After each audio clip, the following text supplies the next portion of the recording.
ರಾಜ್ಯದ ಒಟ್ಟು 28 ಕ್ಷೇತ್ರಗಳ ಪೈಕಿ ಬಾಕಿ ಉಳಿದ 14 ಕ್ಷೇತ್ರಗಳ ಮತದಾನ ಪ್ರಕ್ರಿಯೆ ಇದ್ದು ಬೆಳಗ್ಗೆಯಿಂದಲೇ ಹಲವೆಡೆ ಆರಂಭವಾಗಿದ್ದು ವಿಜಯಪುರ ನಗರದ ವಿಧಾನ ಪರಿಷತ್ ಸದಸ್ಯ ಸುನೀಲ್ ಗೌಡ ಪಾಟೀಲ್ ಅವರು ಕೂಡ ಮತದಾನ ಮಾಡಿದರು.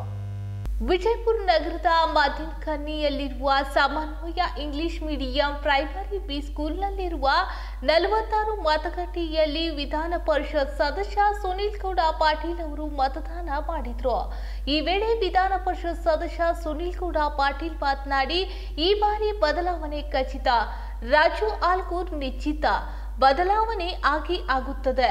ಕಾಂಗ್ರೆಸ್ ಕೊಟ್ಟಂತಹ ಗ್ಯಾರಂಟಿಗಳು ನಮ್ಮ ರಾಜ್ಯ ಸರ್ಕಾರ ಸಿದ್ದರಾಮಯ್ಯನವರು ಡಿಕೆ ಶಿವಕುಮಾರ್ ಅಂತ ವರಿಷ್ಠರು ಮಾಡಿರುವಂತಹ ಕೆಲಸ ಕಾರ್ಯಕ್ಕೆ 5 ಗ್ಯಾರಂಟಿಗಳನ್ನ ಕೊಟ್ಟಿದ್ರು. ಚುನಾವಣಾ ಪೂರ್ವದಲ್ಲಿ ಹೇಳಿದ್ದನ್ನ ನಿಭಾಯಿಸಿದ್ದಾರೆ ಎಂದು ತಿಳಿಸಿದ್ರು. ಬದಲಾವಣೆ ಖಚಿತ, ರಾಜು ಆಲ್ಗೂರ್ ನಿಶ್ಚಿತ ಅಂತ ಹೇಳಿ ಬದಲಾವಣೆ ಆಗೇ ಆಗ್ತದೆ. ನಮ್ಮ ಕಾಂಗ್ರೆಸ್ ಪಕ್ಷದ ಕೊಟ್ಟಂಥ ಗ್ಯಾರಂಟಿಗಳು ನಮ್ಮ ರಾಜ್ಯ ಸರ್ಕಾರ ಸಿದ್ದರಾಮಯ್ಯ ಅವರು ಮತ್ತು ನಮ್ಮ ಡಿ ಕೆ ಶಿವಕುಮಾರ್ ಅವರೆಲ್ಲ ನಮ್ಮ ಪಕ್ಷದ ವರಿಷ್ಠರು ಮಾಡಿದಂಥ ಕೆಲಸ ಕಾರ್ಯಗಳು ಈ ರಾಜ್ಯಕ್ಕೆ ಏನು 5 ಗ್ಯಾರಂಟಿಗಳನ್ನು ಕೊಟ್ಟಿದ್ದರು, ಏನು ಹೇಳಿ ಚುನಾವಣೆಗೆ ಪೂರ್ವ ಏನು ಹೇಳಿದ್ರು ಅದನ್ನು ಎಲ್ಲ ಪೂರೈಸಿದ್ದಾರೆ.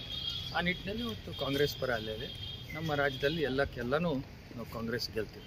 ಕಳೆದ 15 ವರ್ಷದಿಂದ ವಿಜಯಪುರದಲ್ಲಿ BJP ಇದೆ ಒಂದು ಗಟ್ಟಿಯಾಗಿದೆ ಇಲ್ಲಿ ಲೋಕಸಭಾ ವಿಚಾರದಲ್ಲಿ ಅಂತ.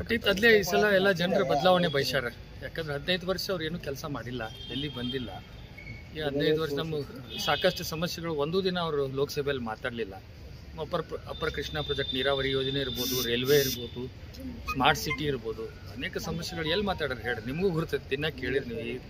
ಈ ಸಲ ಜನರು ಒಟ್ಟು ಬದಲಾವಣೆ ಮಾಡೋಕ್ಕೆ ಇವ್ರನ್ನ ಒಟ್ಟು ಮನಿ ಕಳ್ಸೋಣ ಅಂತ ಹೇಳಿ ತಿರಸ್ಕರಿಸಿ ಕಾಂಗ್ರೆಸ್ ಪಕ್ಷ ರಾಜು ಆಲ್ಗೂರ್ ಅವರಿಗೆ ಗೆಲ್ಲಿಸ್ತಾರೆ ನಿಶ್ಚಿತ.